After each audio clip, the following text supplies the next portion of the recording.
10주차 강의를 시작하도록 하겠습니다. 오늘 우리가 다루려고 하는 것은 5장의 상미분방정식의 급수해법이라는 건데요.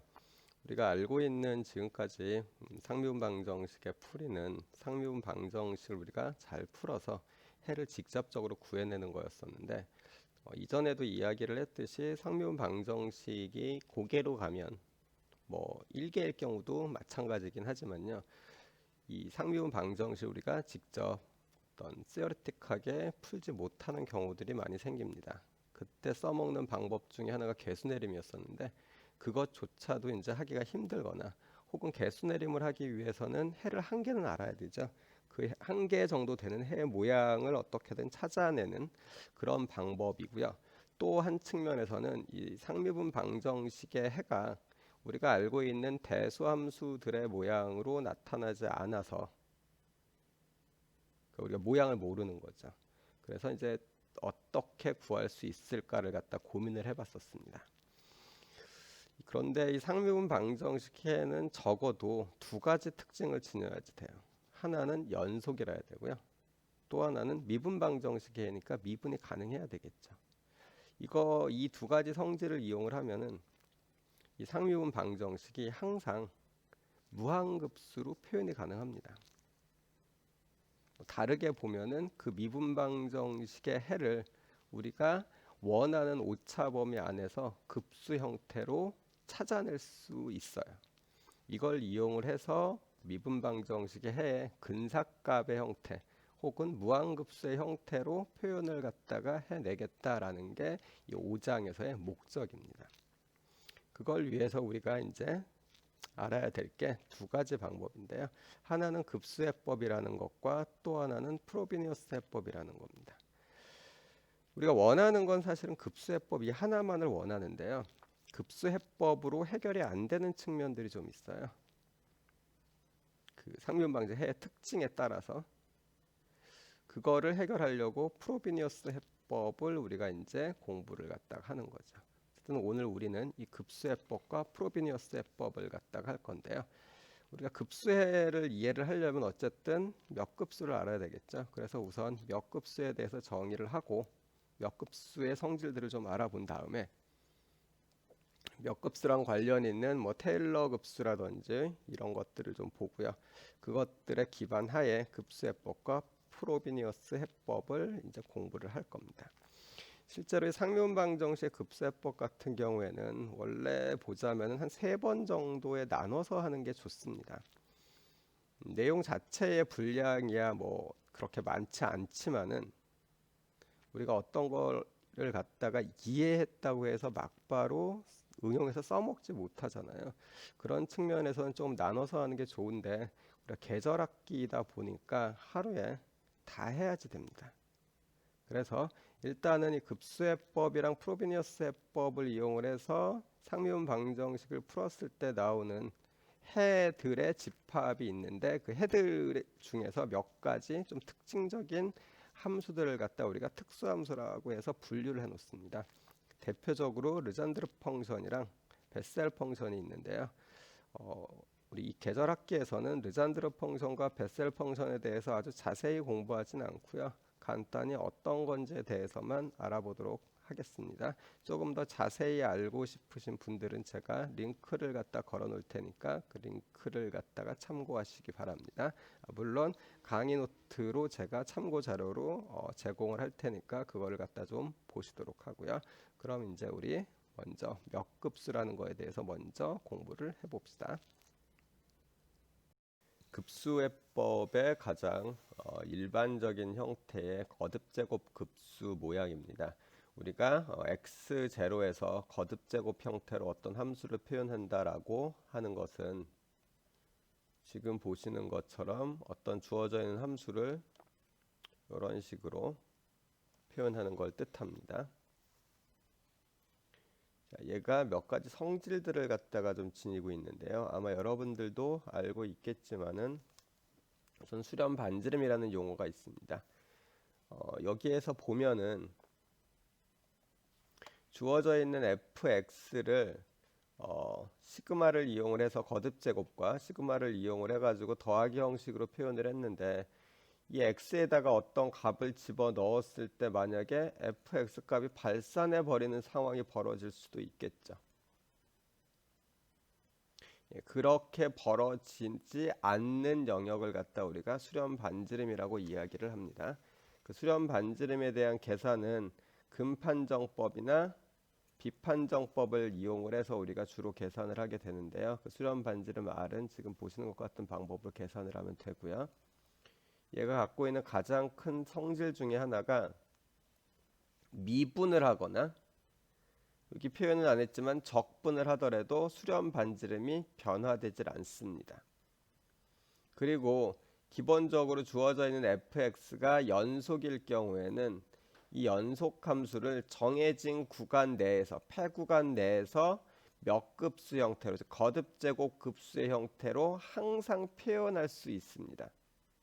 우리가 원하는 근사값에 가깝게 즉 fx 수렴할 수 있는 거듭 제곱이 항상 존재한다라는 걸 우리가 알 수 있기 때문에 주어져 있는 미분 방정식의 해를 거듭 제곱 급수로 표현하는 게 의미가 있어집니다. 그러면은 이런 거듭 제곱 급수를 어떻게 찾아낼 것인가라는 문제가 발생을 하겠죠. 그래서 이 거듭 제곱 급수에 대한 연구를 갖다 진행을 했었는데 가장 많이 쓰이고 일반적인 방법이 테일러 급수라는 겁니다. 이 테일러 급수에 대해서 간단히 설명을 하고 우리 이제 급수해법으로 넘어가 보도록 합시다. fx라는 함수가 지금처럼 an x-x0의 n승 형태의 몇 급수로 전개가 가능하다고 가정을 해봅시다. 그러면 이 녀석을 뭐 쭉 전개해 보면은 a0 플러스 해가지고 지금 이런 모양으로 나타낼 텐데요. 이렇게 됐었을 때 우리가 가지는 첫 번째 관심 사항은 a0, a1, a2와 같이 나타나는 an이 되는 그 fx의 개수겠죠. 그럼 개수를 갖다 구하기 위해서 형태를 갖다 좀 살펴보면은 x에 x0를 넣으면은 이렇게 되죠. 그러면은 a0가 나오죠. 자, 일단 a0는 fx0라고 할 수 있겠네요. 그럼 이 상태에서 a1을 구하려면 어떻게 해야 될까요? fx가 몇 급수 전개가 된다고 그랬습니다. 다항함수죠. 몇 급수 전개가 되면은 따라서 미분이 가능해요. 그 얘기는 얘를 미분을 하면은 a0는 없어질 거고요. 지금 모양처럼 a1이 상수항이 되겠네요. 그러면 조금 전에 썼던 것과 동일한 방법으로 x에 그러니까 f'이죠. f'에 x에 x0를 넣게 되면은 a1만 살아남죠. 자, 그래서 a1은 f'x0라고 할 수 있습니다. a2도 마찬가지 방법으로 구할 수 있어요. 두 번 미분하면은 2a2라는 항이 상수항으로 나오고요. 따라서 x0를 넣으면은 2a2가 f2'x0의 값입니다. 따라서 a는 이렇게 되겠네요. 그 다음 항을 하면 어떻게 될까요? 순서대로 보면은 지금 여러분들이 보시는 거에서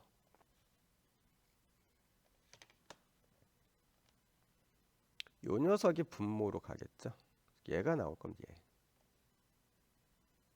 얘. 이쪽이 1차 항이니까요. 그러면은 n번째 항 같은 경우는 어떻게 되겠어요?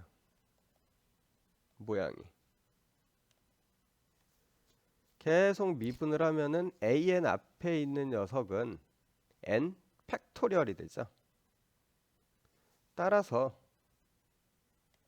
여기 x0를 넣으면은 이런 관계식을 만족하니까 an의 모양은 n 팩토리얼 분의 f n번 미분한 거에 x0를 넣은 이런 녀석이 an의 형태가 될 겁니다. 따라서 위쪽에 있는 처음에 우리가 잡았었던 여기에 an을 넣어주게 되면 이런 형태로 나오게 되는데요.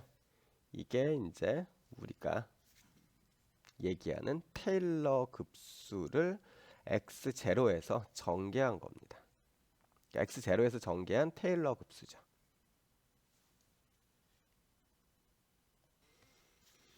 전제가 뭐였어요? 거듭 제곱의 형태로 fx가 표현된다라는 거였었죠. 그 전제가 있는 그런 함수일 경우에만 테일러 급수 전개가 가능한 겁니다. 자, 모양이 어떻게 나오는지는 이제 알고 있는 거라고 보고요. 구하는 방법도 지금 이야기한 것처럼 구하면 돼요.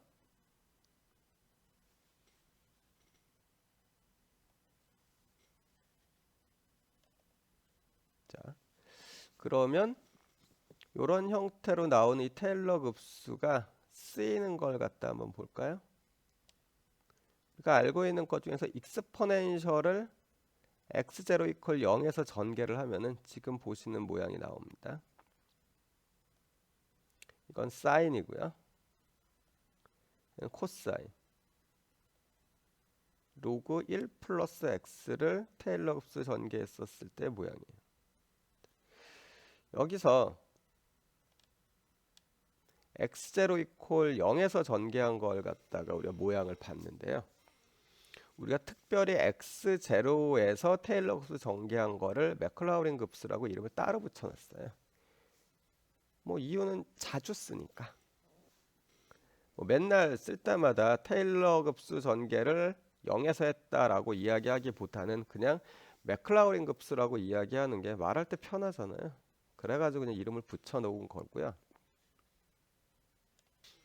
이렇게 전개를 하고 났었을 때 그럼 두 번째의 관심사, 그러니까 첫 번째는 했죠. 이제 모양을 알아냈어요. 근데 이대로 쓸 거냐? 그건 아니죠. 두 가지 문제가 있습니다. 하나는 x에 아무 값이나 넣어도 이 등식이 항상 성립하느냐라는 문제, 즉 수렴 반경의 문제죠. 지금 여러분들이 보시는 익스포넨셜, 사인, 코사인, 로그 같은 경우에는 수렴 반경이 실수 전체입니다. 이거는 비판정법 같은 걸 가져다가 여러분들이 증명을 해 보실 수 있어요. 근데 아닌 경우도 많이 있고요. 그리고 두 번째, 어쨌든 얘네들 같은 경우에는 수렴 반경은 실수 전체입니다. 두 번째는 익스포넨셜 x값을 구하기 위해서 이런 테일러 급수 전개를 갖다 만약 쓴다라고 하면은 이 녀석이 값이 얼마인지를 우리가 알 수가 없어요. 무한 번 덧셈을 해야 되거든요. 그래서 결국은 우리가 얘를 가지고서 무언가 작업을 하게 되면요, 특정한 곳에서 딱 끊습니다. 적당한 항에서 끊어야 되는데 이 적당하다라는 말이 되게 어려워요. 값이 그냥 잘 나왔다라는 것만 가지고선 적당하다에 들어가기가 좀 힘들고요. 최소한 두 가지는 갖춰야 됩니다. 하나는 여기서 끊으면은 내가 원하는 오차 범위 안에서 해가 나오겠느냐라는 부분이에요. 그게 나와야지 됩니다. 근데 그거를 계산하기 전에 미리 알아야지 내가 몇 번째 항에서 계산을 그만둘지를 알 수 있죠. 아니면 하다못해 n번째 항까지 계산을 하고 나면은 여기에서 참값이랑의 오차가 어느 정도인지는 알아야 돼요. 물론 정확한 값을 모릅니다. 예를 들어서 내가 값을 갖다 n번째 항까지 구하고 나서 참값과의 오차를 정확히 구해낼 수 있으면 그 근사값 쓸 필요가 없죠. 그냥 참값 쓰면 됩니다. 정확히는 모르더라도 그 오차 범위가 어느 정도인지는 우리가 알아야 되겠죠. 그 두 가지 정도가 이제 우리가 테일러 급수 전개가 나왔을 때 고민을 해야 될 거야. 수렴 반경이랑 오차의 한계야. 수렴 반경은 비판정법이나 근판정법이 대표적일 텐데요. 일반적으로는 비판정법으로 대부분 증명이 가능할 겁니다. 실수 전체일 수도 있고 아니면 뭐 특정하게 뭐 마이너스 1부터 1 사이라든지 뭐 특정한 구간일 수도 있죠. 그렇게 구하면 되고요. 오차 범위는 테일러 급수가 갖고 있는 몇 가지 성질들을 이용을 해서 우리가 구하게 되는데 그 부분은 여러분들이 아마 1학년 때 배우셨을 테니까 구체적으로 언급은 하지 않고 넘어가겠습니다. 간단히 얘를 값을 넣어서 사용을 하려면은 수렴 반경을 알아야지 되고 오차의 한계도 고려를 해야지 된다. 뭐 이 정도만 기억을 하시면 됩니다. 자, 그럼 이제 다음으로 넘어가 봅시다.